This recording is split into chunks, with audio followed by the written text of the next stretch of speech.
Hello and welcome to this episode of Despot's Bookshelf. After a small hiatus where we explored the creative evolution of this podcast, we are back to address the second half of the profound communist philosophical dilemma: what happens to the state following a communist revolution?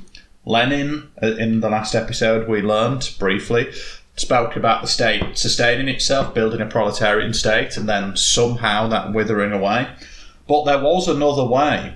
Many people will know, many people have heard of the Red Army, the communist Soviet army. Perhaps some people listening will have heard of the White Army, the anti-revolutionary forces that sought to potentially restore the Tsar. Not many people, I would contend, will have heard of the Black Army. And it is the Black Army, which was led by Nestor Makhno of the Ukraine, which we will be discussing today. That is Nestor Makhno, who I must emphasise definitely did not engage in any pogroms against Jewish communities in the Ukraine and Russia, and he's very, very firm on that throughout his book. With me to discuss Nestor Makhno and his book, The Struggle Against the State, and other essays, of which there are many, I have Chris Whitwood. Greetings, comrade. Jack Bannon. Comrade. And Jack Carrington. Long live the revolution. Now, before we go on to discussing Makhno's potential descent into insanity and the fact he definitely did not undertake any pogroms against Jewish communities in the Ukraine and Russia, definitely, I thought it might be useful, Chris Whitwood, if you just give us a bit of a background on Makhno, where he stood, and his ideology, a bit of his background. Sure. So, as you said, when we think of the Russian Revolution, we tend to think of the Reds, the Whites, and to a lesser extent the Greens. So the Reds are the communists, led by Lenin, Trotsky, backed by the Red Guard, and they wanted a Bolshevik state, a dictatorship of the proletariat. The Whites, who were sort of an uneasy alliance of monarchists who wanted to see the Tsar return, liberals who wanted a constitutional monarchy like Britain or a republic like US or France in Russia, and various aristocrats, military leaders and international allies. But it's nowhere near as simple as that. When the Russian Empire, which, like many other empires at the time, was very ethnically diverse, it was made up of Russians, but also had many Finns, Sami, Latvians, Lithuanians, Estonians, Poles, and that's just sort of the top left-hand corner as you look at the map. Many of these also wanted independence or to create their own state. And so when the Russian Empire collapsed, the central authority that held that together also collapsed, and you end up with all these competing ideologies and nationalities trying to either control the empire or create their own state apart from it. And one of these factions, as you said, not really talked about, are the Black Armies, such as the Revolutionary Insurrectionary Army of Ukraine, led by the anarchist Nestor Makhno, who between 1918 and 1921 actually controlled an anarchist-free territory in what's now eastern Ukraine. And it's Nestor's book that we're going to be looking at today. Thanks, Chris. Well, we will attempt to educate as well as deride. Before we go on to the derision, Jack Bannon, as a potentially previously declared anarcho-syndicalist, I know that you may have some ideological sympathies with this book. Would you be able to take the listeners through what you think the big argument between Lenin and Makhno was in terms of the persistence of the state? Yeah, so it's funny that after the biggest workers' revolt in human history, within about 4 years of that, Makhno is writing that he needs to pose crucial and urgent questions. How and by which methods of social action should the toiling masses seek their complete emancipation?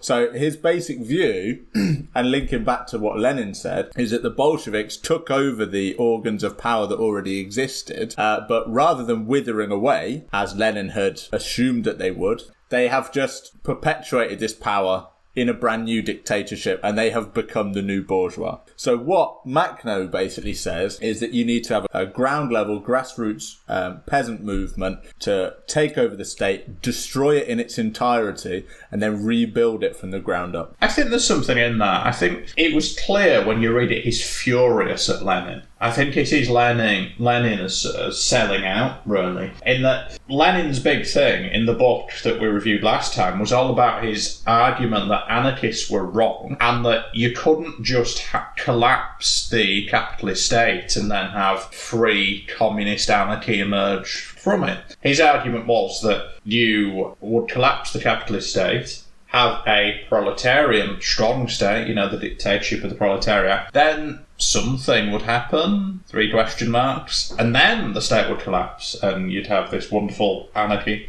Do you think, Jack Carrington, that is it a fair characterisation that Makhno's view was that the collapsing of the capitalist state needed to be precipitated directly by a movement towards anarcho-libertarian communism to avoid the pitfalls of a strong Soviet Union-esque centralised state? It seemed like he was quite literally against all sort of state power, state organs, state anything. Basically, nothing really being imposed upon anyone by any means. So it doesn't matter if you've got a mandate or what you're trying to achieve or all the rest of it. He wanted to do... That is the definition of anarchism. Yes. That is what anarchism is. Yeah. So... Stop the presses, anarchist was anarchic. So he kept referring to, obviously, anarchist organisations and what now? There was a lot of excuses in that sort of way. But in terms of, if we put Lenin at, say... Carrington, that's false consciousness. You're a bourgeois stooge, mate. Everyone is a bourgeois stooge compared to... This is inconsequential blather, Carrington. I truly loved his put-downs. I made a list of some of his put-downs. I feel we've intellectually addressed this enough now. I made a list of some of his put-downs from the first 20 pages. Now, I will read them to you all. He variously describes people as bandits, stooges. He suggests that the toiling masses are often seething. Interesting use of language. He accuses Bolsheviks of inconsequential blather. Correct. He will only describe Austrians and Germans as savage hordes. Hey, don't look down on his lived experiences. I was quite intrigued by his No, his I've use not of the finished phrase. yet. Oh, go on. I haven't finished yet. He suggests that the Bolsheviks in 1923 were lost sheep, which I thought was amusing. And I think my favourite of all, he refers to anyone he doesn't like as a statist hangman. I was intrigued by the about 2/3 of the way through, he starts using the phrase "all of these blow-ins." I liked that. Well, I think this is what I get from it more than anything else. Just there's not, it's moderately interesting, I suppose, but there's just some wild language, some wild sentence construction. The more you read of it, you can tell the more furious he's getting. Every page he writes is a bit angrier than the last. And they deal with all sorts of different topics, but it's just his word choice. So I like that at one point he gets so pissed off at what's happened to him. He starts ranting about the bloodlust of the Bolshevik gods, which I think is fabulous. And then, from then on, he will only refer to the Russian Communist Party using the synonym, the Party of Lies.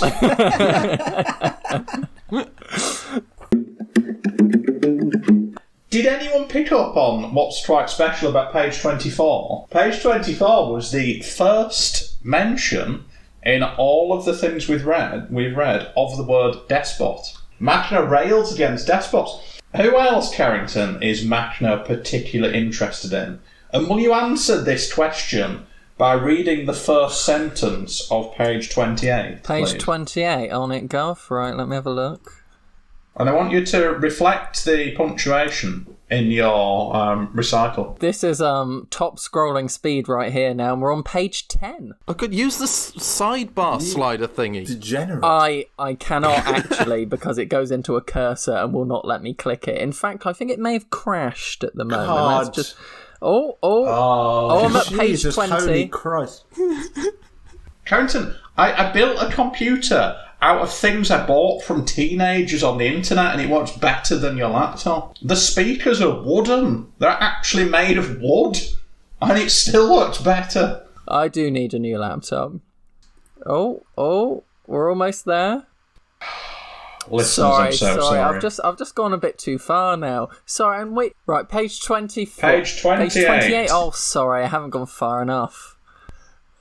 Oh, you asshole. You're doing this on Carrington, purpose you now. absolute stooge. You stooge. Listen to him We are blathering the vacuously away.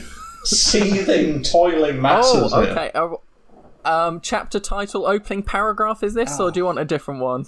Just first sentence, please. Just the first sentence. With punctuation. Okay, with punctuation. With punctuation. Jewish citizens. Thank you. Okay. Thank you for that. Chris Whitwood, what is he trying to do when he in books 5 and 6? In books 5 and 6, he seems. Let's exclude for now his discussion about the other book, which we'll come on to in a little while. Okay. But for people who are listening for actual intellectual satisfaction, he spends 10 pages talking to the Jewish community. Why is he doing that? So during that point of the Russian Revolution, there were a number of pogroms rounding up and persecuting and murdering of the Jewish population in various parts of Russia across the empire. Many of the ones in the Ukraine are blamed on Makhno's armies. And so at chapters 5 and 6 is his appeal to the Jewish citizens of the world to actually acknowledge that he had nothing to do with these things. It all felt a bit 2016 Labour Party. You know, it's Controversial. Is it? Okay. I'll allow it. I could say Corbyn instead, but anyway. Same thing, really. Yeah, it is. So he uses the phrase, just where and just when did I or the aforementioned movement perpetrate such acts? It's clearly no, it wasn't me, Gov. Prove it. If you've got the evidence, show me. And the following sentence, he said, I'd expected that the Jews in general would answer my appeal.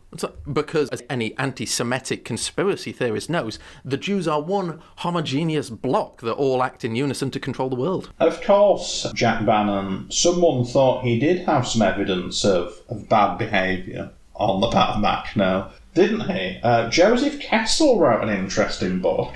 What was that titled? And can you tell us about Joseph Kessel's book, Ben? Joseph Kessel wrote A Travesty from the Pen, and it was entitled Makhno and His Jewess, which was a novel written on the basis of misinformation, and it's lifted from the writings of a lick-spittle lackey of the Bolsheviks, and in it, it says that they credit Makhno with all manner of violence perpetrated against a troupe of performing dwarves.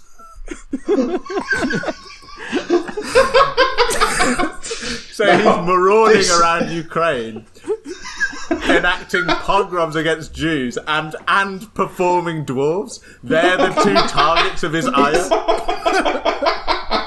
It's suddenly gone very in Bruges. This is an appeal to all of our listeners. If anyone can find either Joseph Kessel's work for us or some follow-up articles written by a bourgeois journalist, Mr. Arbatov, who focuses a lot on the violence against the troupe of performing dwarves, then please email us at despotsbookshelf@gmail.com, as we'd be very keen to speak to you. And to question you as to why the hell you're in possession of it.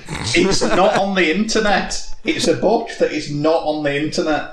I spent much of this afternoon Googling things like Makhno dwarf, Makhno troupe, Makhno circus. Nothing. And all I got was Rule 34. My only other comment was I started to think he might be a little bit of a Jeremy Corbyn, in that I really enjoyed page 33 when he's seeking to reject the anti-Semitism thing. And he has a really odd diversion about the fact that a debating club in Paris was hosting an event to discuss whether he was anti-Semitic and to discuss whether the Black Army had engaged in pogroms. And he explains how he found that this was happening and wrote them to ask if he could go and speak, given he lived in Paris. but no one had thought to invite him. And he spends a lot of time moaning that they didn't allow him to speak until 11 p.m. when most people had stopped paying attention. And because he couldn't speak until 11 p.m, he was so tired, instead of rejecting anti-Semitism, he just ended up discussing the historical nature, sources and patterns of anti-Semitism in the Ukraine. And he's very apologetic about his behaviour afterwards. And I love this idea of sort of a fallen anarchist military leader just waiting in the corner because he's maybe so mundane and difficult to listen to. A debate about himself. They don't even let him speak until 11 p.m. when most people have gone home. I just get this vision, like he's so tired that he's basically trying to say that when defending himself in a debate about himself, he was essentially present but not involved. Some of his arguments, though, it sort of uses such and such infantry regiment, for instance, had one company made up exclusively of 200 Jewish toilers. It is sort of like, oh, let me just list all of my Jewish friends. I had this written down as some of my best 4-piece artillery batteries were Jews, at page 35. Yeah, he basically just goes on like, okay, who are all the Jews I know or know of that might agree with me? He literally tries to list every instance, and he tries to explain away every instance, and it just looks a bit desperate. He's trying far too hard, yeah, and then throwing the blame on the Denikinists, if that's how you pronounce it, who were dyed-in-the-wool anti-Semite. I blame the performing dwarves. The performing dwarves are the real issue. It does read like David Irving trying to say that Hitler tried to save the Jews, like in sort of its tone of voice, just like, and I said I won't join with you unless you prove to me you haven't done a single pogrom, and I found out they had, and I killed them all straight away because I don't accept that in my army. And it's like, okay, mate. I don't know, Quentin. I have it on good information that performing dwarves were responsible for the Treaty of Versailles.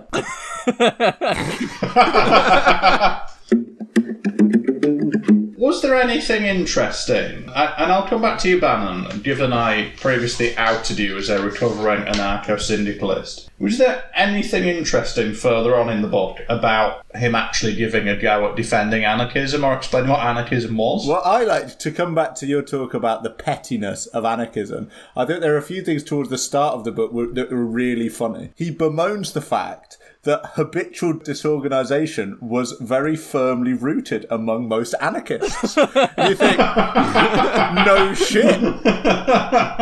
And then, so as a result, when he's trying to plan overthrowing the state, he says, there's no question of invoking anarchism's abstract notions with their rejection of disciplined organisation of revolutionary forces. So he goes, well, we do want to overthrow the state, but we can't let the bloody anarchists do it, so we better sort this out and start an actual army. And I thought that was really lovely. It does seem rather unique for the kind of thing we read, in that it seemed to have an element of self-awareness, because I know Arnie's shaking his head, but that's... And that's partly because Carrington's wearing a flesh-coloured shirt, and it looks like he's naked every time he lifts his arm up. It's quite upsetting. Oh, you see? Oh. I'm not wearing a flesh-coloured shirt. I'm not Aroused Buffalo Billing it over here. It's white, and it happens to be quite bright on the camera. Well done, Carrington. Carry on, mate. Okay, thank you. The elephant in the room that we've not talked about is the fact that this guy is the leader of an anarchist free territory, which is something of a contradiction at face value. That's interesting. I think you touch on the key issue that we sort of nodded to earlier, that there's a certain contradiction in communist societal evolutionary philosophy, isn't there? And different people try to address it in different ways. Everyone, I think, who goes for that sort of politics identifies the ultimate end state. It's this place of abundance, where everyone's free, where everyone's got as much as they want of everything, and so or de facto abundance, pseudo-abundance. But it is like that meme. It's like revolution, question mark, communism. And Makhno at least was attempting to do a different question mark to the Soviet answer of being incredibly oppressive for 80 years and having labour camps. Jack Bannon, you're waving at the screen. Yeah, so it's interesting what you're saying, and within really sort of far left ideology. The idea is basically that innate within us is a freedom and a belief in anarchy or communism, depending on which side of the coin you fall, and that eventually with time you will lose this false consciousness that you actually want to be a slave, and that eventually you will embrace anarchism or communism. And it's interesting that through the book he does go back to that, and he keeps on talking in the later part of the book about consciousness, and you need to change the consciousness, and how the state uses potent weapons of psychological pressure to stop you from realising your position as a slave. But the weirdest thing he does with this is that he says anarchism is naturally innate in man, which is an interesting claim. But then he says this assertion requires scientific analysis. I thought, how the hell are you going to do that? There's a quote on it. The very first thing I actually wrote down from the whole book was that he said there was a spirit of submission that has been artificially thrust upon him, referring to mankind. And I just thought... You read this book and the first thing you wrote down was a pseudo-scientific analysis about whether man can exist without society and such. You didn't feel a desire to write down any notes on violence against performing dwarves beforehand? Chris Whitwood. I think this all goes back to something Bannon touched on right at the very start, and the difference between the peasants and the proletariat, the toilers and the workers, to use Makhno's definition. And that's that in Ukraine and in sort of the more rural areas, the phrase all power to the Soviets meant the local community. It's a very self-directed socioeconomic approach, rather than all power to the Soviet, meaning the central Petrograd Soviet. It's probably worth defining what a Soviet was. It was like a little council. Well, that is etymologically, it's the word council. So imagine just like your parish council that's going on about what to do for this year's flower show in the local neighbourhood and whatnot. It's that sort of ground level bullshit and or overthrowing the state at Rawdon Parish then takes Council, over whatever it is. Everything in the local area. Imagine a nuclear-armed Ackworth Parish Council. You're Annie Craven and you endorse Any that Ackworth message. Parish councillors listening to this, I apologise. I don't. I do not.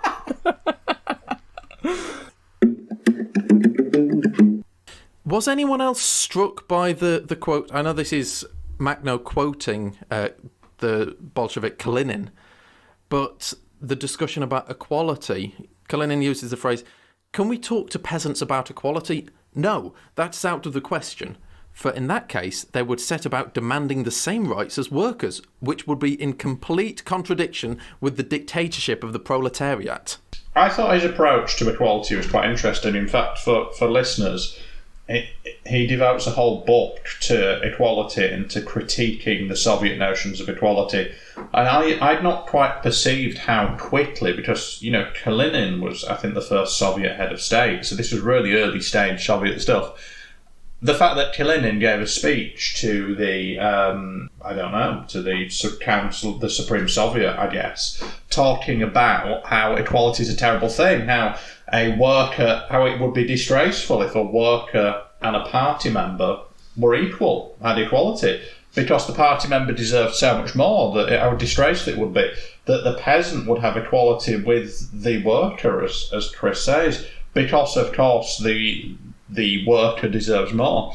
And it was a really strong early stage attack on the conception of equality by the Soviets. This wasn't an off-the-record discussion either. This was, as you say, it was the 14th Congress of the Russian Communist Party. I mean, are they well known for distributing their minutes widely, though? I mean, it got as far as Paris. Yeah, the fact that they used the phrase, "There could be no equality of rights, for that would risk dragging us in the direction of very dangerous democratic deviations." Have you missed the point? Have you missed the point of equality and communism, or am I missing the point that communism is actually... You're not missing I know the point. in practice it's dictatorial. Of course, the Soviet Union claimed to be socialist, because as a doctrinaire communist, Marxist would most probably suggest, I imagine, that you are not communist until you get past the 3 question mark stage and actually have this sort of pseudo-anarchic, pseudo-abundance world where people can really do whatever they want and have equality. And the whole point, I guess, of the Leninist interpretation of Marxism is that you have to go through an unequal, dictatorial, unpleasant stage to rid society of capitalism and the bourgeoisie. Let's move on, unless anyone else has anything further to add, to one of my favourite bits of this podcast, where we pick out our favourite quote. Now, does anyone want to go first with their favourite quote from the book? We disposed of such inconsequential blather. Jack Bannon. In a similar vein, and this is something I intend to use in many conversations in the future, detail to me the specifics instead of blathering vacuously away. I think mine is a bit of a longer one, and we've touched upon it before, but I just must share it again. The novelette is based upon articles by a bourgeois journalist, one Abertov, who unashamedly credits me with all manner of violence perpetrated against a troupe of performing dwarves. An invention from start to finish, of course. I've never felt a need to write a refutation of the idea that I have perpetrated violence against a troupe of performing dwarves. And I'm proud of that. And I would feel alarmed if my life ever reached a point when I needed to write that refutation. So, let us move on to the rating of this work. As listeners will know, we rate every book we read on a scale of 1 to 5, 1 being sadly sane, 5 being massive basket case. We will begin with Chris Whitwood. Chris Whitwood, 1 to 5, how many baskets are you giving this? It started off so normal. I thought it would be I was very worried it would be a 0 basket case, but then I got to Makhno and his Jewess and the performing dwarves. And he's very, very angry about Lenin. I'm going to go for 1.5 because it portrays an element of self-awareness, but it's got performing dwarves. Jack Carrington? He thinks anarchism can work and had a chance of success. Yeah, I'll go 3. Thanks, Jack. Very insightful observations there. Jack Bannon? I kind of like him. I think I'd definitely take an anarchist over a Bolshevik any day. I like his idea that freedom is innate to man, and I think that's a really positive, if a little naive idea. And I like the fact that at times he's almost like a despairing headmaster, where he loves anarchism, but he also recognises that a lot of the anarchist elements are utterly hopeless. However, he does also talk a great deal about performing dwarves. So I'm gonna settle with 2 baskets. Thanks, Bannon. I'm going to go bigger, I think, in that the more I read of this, the more he felt a bit like a... Well, I shan't name names, but a recent political leader who was potentially elevated to a leadership position on the left of politics and was wholly unsuited for it. And there was sort of a rambling nonsense in some of it. He made an effort, he made an attempt to do some big ideas around the power of the state, but there wasn't massive original thinking there. I didn't get that. And then he spent a lot of time ranting about bandits and stooges and inconsequential blather and savage hordes of Germans and statist hangmen and the bloodlust of the Bolshevik gods and performing dwarves. And I think because of that, I'm going to give this 4 baskets. Ooh. Wow. What, more than Idi Amin? More than Idi Amin. Idi Amin may have developed, what was it, gin cum vodka? Gin cum vodka. Niall Perch. Indeed. Hated Amnesty International. Yeah. He never perpetrated violence against a troupe of performing dwarves, did he? Very true. Jack Carrington, you had a final point to make, and then we'll wrap up for this week. as my text-to-speech reader was reading out this poorly formatted PDF, it basically gave me spaces in places there were not spaces in paragraphs. So I had the phrase, the revolutionary anarchist beavers, for a while, as if it was a full stop. And so now... Those beavers from North Korea. So now at least I know the name of Makhno's indie band, which he thinks is the only true music there is. Nestor Makhno and the Revolutionary Anarchist Beavers. On that note, I will say thank you all for listening. Jack Carrington, goodbye. Goodbye to you. Bannon, goodbye. Goodbye. And Chris Whitwood, goodbye. Goodbye, comrades. And we will be with you all again soon. Goodbye. Because I didn't say my one, because I'm an idiot. Hey,